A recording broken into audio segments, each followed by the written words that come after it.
At 5:05 p.m., we arrive at Kiel Hauptbahnhof. The Stena Line ticket office is due to close in 10 minutes. The few minutes walk we'd been told about turns out to be a real letdown. A couple of ladies out shopping watch us go by in surprise. Are those people really trying to catch the boat? At the counter, they reassure us, "You're just in time." The boat rocks back and forth. The wind is blowing strongly, but it's still manageable. It's lovely to be able to follow the German coastline. Little beaches and cottages in light colours. Through the cabin window to my left, I can see land. When I open Google Maps, it confirms this. We're sailing past Langeland. The wind picks up further. We watch the sun setting behind Langland. On the other side, the almost full moon is rising. As we sail into the harbour of Gothenburg, we see small rocky islets with cottages and a lighthouse. After arriving, we walk to the tram. It's quite a long journey, so once again, we're certainly not in any time to spare. We just about manage to catch the train. The first stop in Sweden is called Trollhättan, a name straight out of a play.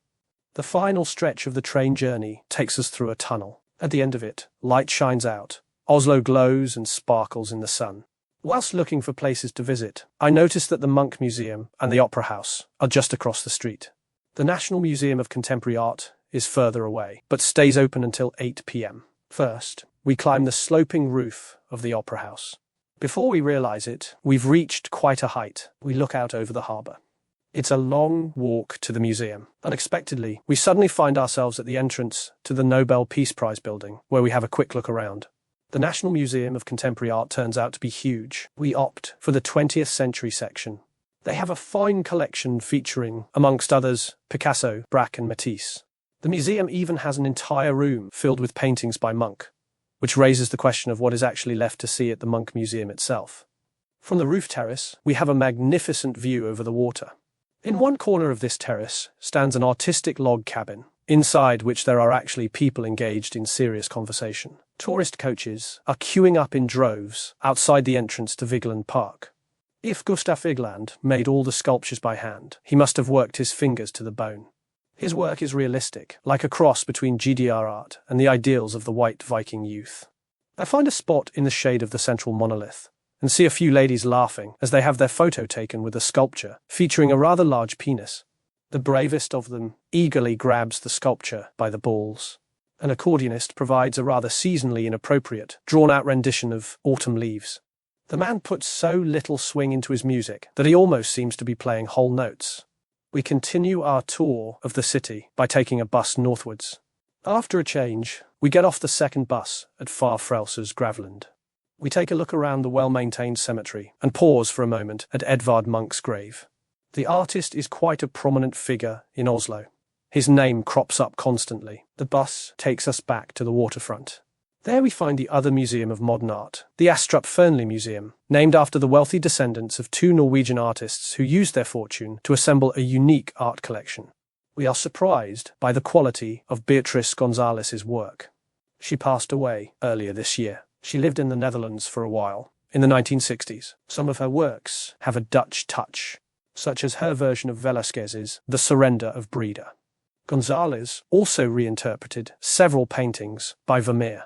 Gonzalez's canvases are colourful, vibrant, light in tone, and occasionally humorous. It is remarkable how she decorated everyday objects such as a cupboard, a mirror, or a television set. In the second building, we pause to look at a few works by Jeff Koons, including the Hoover vacuum cleaners and the sculpture of Michael Jackson with his monkey bubbles. The spacious museum building is situated in a lovely spot at the end of the boulevard. We spend a while watching the boats sail past and admire the former shipyard clock, which has been given a new purpose here. The longest journey is from Oslo via Kristiansand to Stavanger. From there, we join an excursion through the fjords. Along the way, we see several waterfalls. The river water plunges down from ever greater heights. We come face to face with a few mountain goats, which I thought I'd already spotted from the train.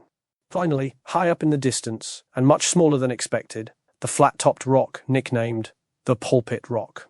Stavanger turns out to be a lovely little town with a lively nightlife district. It's a beautiful mix of authentic wooden houses, painted in bright colours. We come across the rainbow motif remarkably often. A tough female driver takes us from Stavanger to Bergen, a 4.5-hour journey in a double-decker coach. The route takes us along winding roads, snaking through the mountains, past tunnels and over bridges. Rain showers and sunny spells alternate. The journey is interrupted twice as we drive, bus and all, onto a ferry. There we have to get off the bus, and we cross the water past some of the thousands of rocky islets covered in pine trees. Bergen has a climate conducive to plant growth, with plenty of rain. Every now and then it pours down, only to stop just as suddenly. This Sunday we visit the Kunsthal, an alternative venue featuring installations designed to provoke thought. On the ground floor of the Code Art Museum, we see mainly landscapes and pastoral scenes. We arrive just in time for a guided tour highlighting Munch's key works. An expert guide provides information on the Norwegian artist's works. The young man's commentary is engaging, and he explains that Munch sought to capture feelings rather than reality. Munch went through various phases, some of which were somber, though he also experienced more cheerful moments. Misunderstanding played a part, as did his complicated relationships with women. The guide ends on an optimistic note, with a self-portrait that radiates a zest for life. Munch created the work after he had overcome his alcoholism whilst in a clinic. However interesting it may be, it remains a matter of interpretation after all.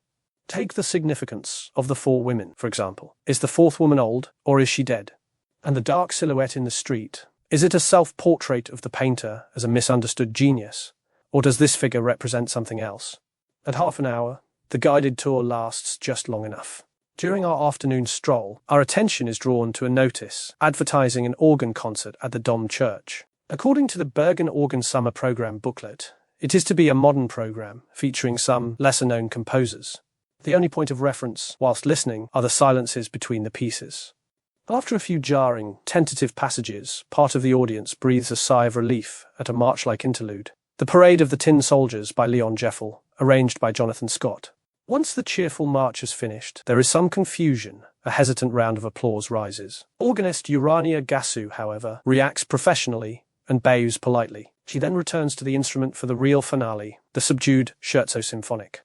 The journey to Vatnahalsen begins on a cramped train from Bergen. In Voss, we take the bus to Gudvanger. The mountains take on an even more impressive scale. Gentle streams accelerate into whitewater rapids.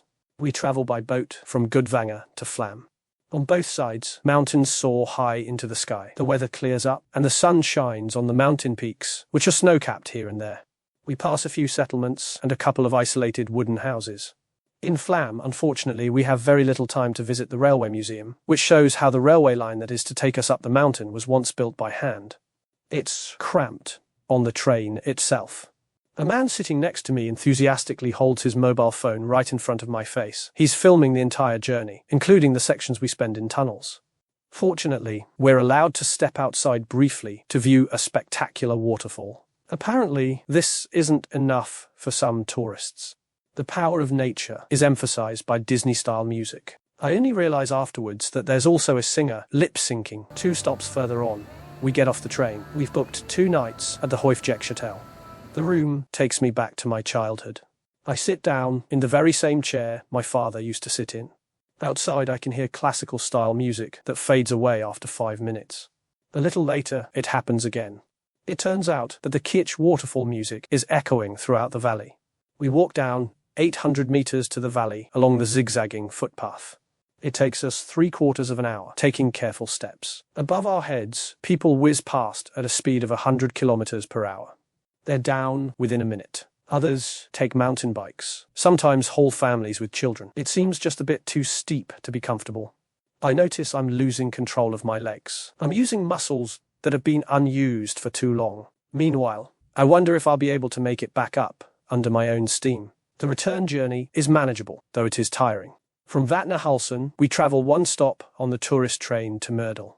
The train emerges from a thick cloud. Apart from the music, the passengers won't have seen much of the waterfall. In Myrdal, we wait for the train to Oslo, which runs right through the high mountains.